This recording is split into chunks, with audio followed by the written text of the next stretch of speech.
In a previous video, and in the program that you sort of see up on screen right now, we allowed the user to use three drop-down selects to choose a three-digit number. And we're going to follow with a similar idea and allow the user to choose a color and choose the color by choosing the amount of red, the amount of green, the amount of blue.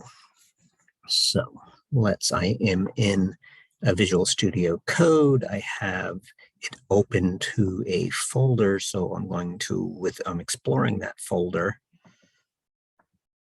And then I can just add, and I'll say, and this is going to be a particular kind of color known as a web safe color.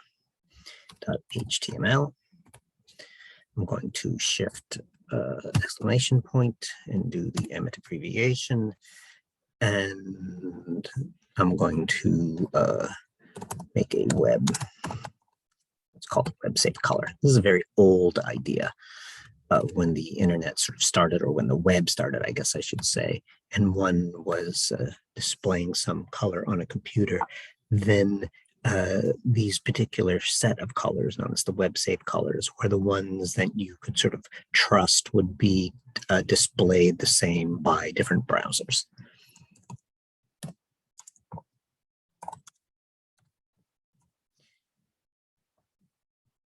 And what they do is they allow you to choose only a certain percentages of red, 0, 20%, 40%, up to 100%. So 0, 20, 40, 60, 80, 100% of red, same thing for green, the same thing for blue.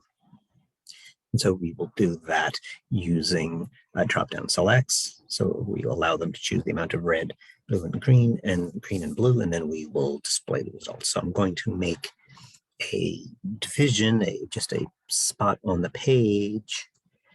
I am going to change the color of this division, so it's coded.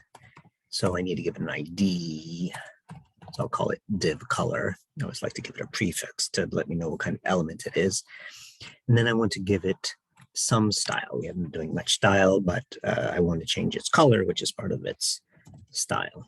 So I'm going to say style equals, and then I want to give it a width and a height so that there's a region on the page.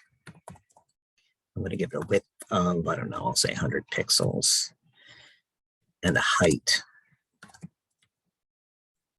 of 100 pixels. And these are separated by semicolons. And then I'm going to give it a background color. And I'm going to make the background color, I'm going to make it black, but I'm going to use the hex code for black, which is a £, and then 0000000. So I'm going to work in these codes, which are 6, what we call hexadecimal digits, base 16 digits. So let's just save that, open that, and see what we have so far. I have the live server extension installed. There it is. I have this black square. Okay. So now I have, let me bring up a calculator. I want to, the colors use 8 bits for red, for green, for blue, and 8 bits corresponds to 2 to the 8th, or 256 possibilities, and the possibilities are 0 to 255. Okay, so the amount of red is some number between 0 and 255, the same for green, the same for blue, and then I want to show you 20% of, so multiply 0.2 times 255, so 20% of 255 is a 51. But the code we use, this is in a decimal number, and the code we use is hexadecimal. So I'm going to put in that 51, and then we see there it is in hex 33. So 20% is 33, 40% is 66 in this code. So I just wanted to give some brief explanation. So when that pops up, it'll make some kind of sense. Okay. So now, oops, somehow I lost the clothes of my body. There we go. All right, so I'm going to have 3 selects. I'm going to give it an ID. I like the prefix cell, and this is going to control the amount of red. And then I'm going to have options, and just to save us from typing,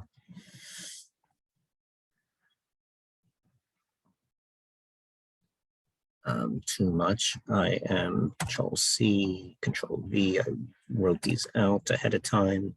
Let me do some aligning here with format document. Okay. So we talked previously, in our previous example, we said that an option has a value, which is what you work with behind the scenes, and what the user sees, which is what's between options. So I'm working here with the value of my options are going to be these hexadecimal digits, the 00336699CC and FF. Hexadecimal digits they're 16 digits. So we have our usual 0 through 9 digits, and then A, B, C, D, E, and F. And what we're going to show the user, we're going to presume that the user doesn't know hexadecimal, but understands percentages. So the user should understand 60% of the full amount of red. And then behind the scenes, we'll use a 99. I'm going to copy that and make one for green and make one for blue. So remember to change the ID. I can't have 2 things with the same ID. Okay, and let's see what we have at this stage. I don't need Notepad anymore, but so here we have these 3 amounts, and I don't have any events yet. I don't have any functions, so this doesn't do anything. What I want to do is change the color. So I'm going to say, as we said in our previous example, the main event associated with a select is a change. So we say on change, and then we're going to write a function, and I'll call it change color. I don't want it to have a capital H. Okay, and then I'm going to do that. I'm going to call the same function. No matter which color I change, I want the color to change. So I'm going to call the same function in all of my selects. Now I'm responsible for defining that. So I'm going to make a script tag. I'm going to define my function, which I call change color. Open close parenthesis, open close curly. And then I need to, I don't know, since this function is called by any of the selects, I don't necessarily know which select just happened. I can do that, but I'm not going to do that. So I'm just going to go and get all 3 values. So I will say let red equal go to the page document, get element by ID.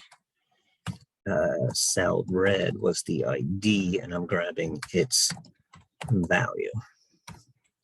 And then I need to do the same for green and blue. So I'll copy that and then make a green and cell green, and the blue variable called blue. and the ID would be cell blue. Now I should have the 3 quantities, and I'm just getting something off the page, so it still doesn't do anything for us to see. But I want to change the color of the div. And so that's div color. And again, when I'm getting something from the page, then document get element by ID appears on the right-hand side of my assignment statement. But when I'm doing something to the page, then document get element by ID will appear on the left-hand side. So now I have all my information. I want to do something to the page. Document get element by ID. It was div color, if I recall.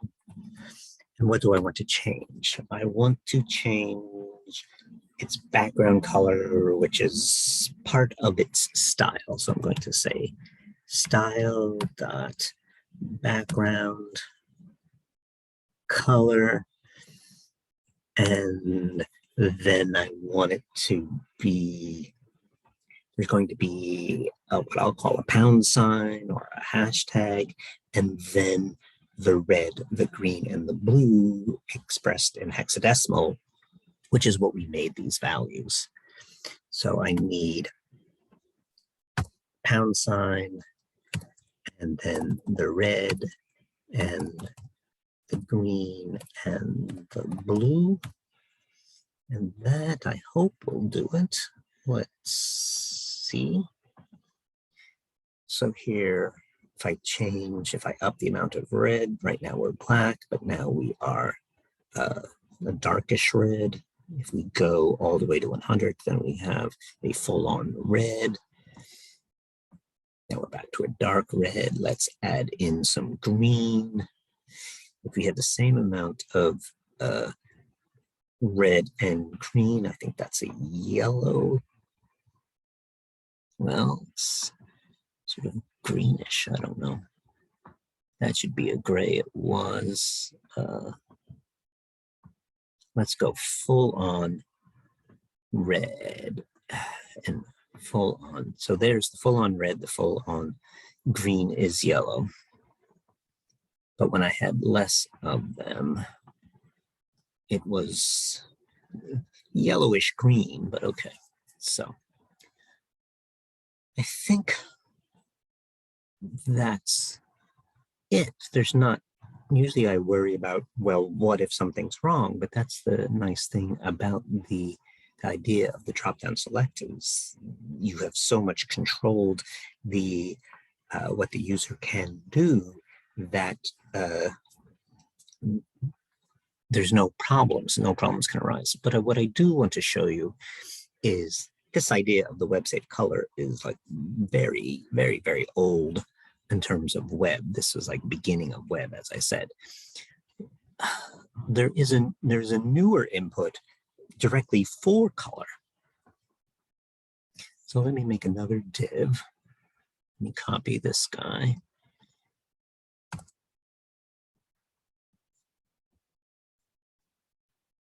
Put him down here, Control V, and I'm going to give it a different div color 2. So I have a new div, then I can change its color. And I'm going to have an input of the type color, and it's going to have a value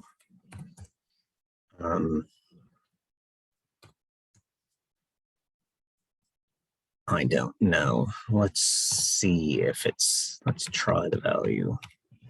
Is that 6 zeros? 1, 2, 3, 4, 5, 6. And I want to, on input, I want to, when I change the color using this, I didn't spell it correctly, input, I want to, I don't know, I'll change color to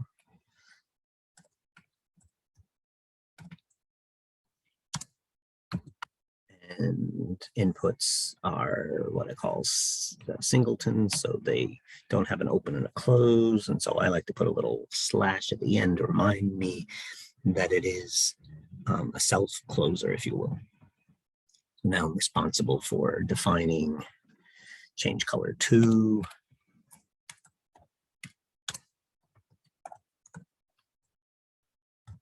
Open close parenthesis, open close curly. And then let's say my color. I don't want to just say color. I'm afraid that that's a keyword that's reserved. And so I don't want to use that word. So I'm going to say my color. I'm going to go to the page, document, get element by ID. Did I give it an ID? No, I didn't give it an ID, so I can't access it till I give it an ID.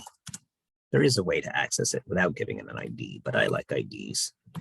And so this is, I always tend to call the inputs text. I'm going to say text color. Okay. That's back in the day, they were all just text inputs. And so I'm old, what can I say? And I'm going to get the value of this. And that presumably it's an input of the type color. So we presume that it is of a color, some kind of a color. So I should be able to do something of this order. Let me copy that. And then it was div color 2 I want to change. And I just want to change it to hopefully my color. Let's see if that works. And then if not, we'll add in some console log or some alerting and see what's going on. But let's see. We save. Here we are running it first. So here's my second div, this big black square. Here is the color selector. So it's not color selector. This is the input of the color type, I should say. And then I open up this and I get this. So I get an RGB. I can play that way, or I can sort of come in here and pick a shade and then a tone, a color, and a hue and a shade or something, and then close it. And there, this is the input, and here is the div that I changed here. But I do want to see. I'm curious. Sorry, I'm curious. So I want to see my color. I just want to see what I'm getting out of there. Am I getting what we had before, an RGB? Probably, but let's alert it, pop it up, and view it as a user. We could also, as you know, do a console log and sort of see it behind the scenes. But here we go. Let me do some kind of magenta, purple. There we go. And here's the alert. So it is producing some kind of hex code. They're using their letters, and their hex code are small letters, and mine were capital letters, and the browser simply doesn't care. It understands hexadecimal digits, whether the letters are small letters or capital letters. Okay, so I think that's what I wanted to show you. An example, another example of a drop-down list. I think before we had a button, so we were collecting all our information on the button. We've eliminated the button this time and just work straight with the event of the drop-down lists. Again, our nice thing about the drop-down list is that the user can't enter something bad. You've limited their options in the drop-down list, so the only options you allow are the valid good options. And then I'm also showing you down here this newer input of the input of the color type, which sort of displays a color, but it's also sort of some sort of kind of a button that you can click on and then make these brings up sort of a palette, and from the palette you can choose the color. Okay, that's what I wanted to show you on this one. Thank you for your attention.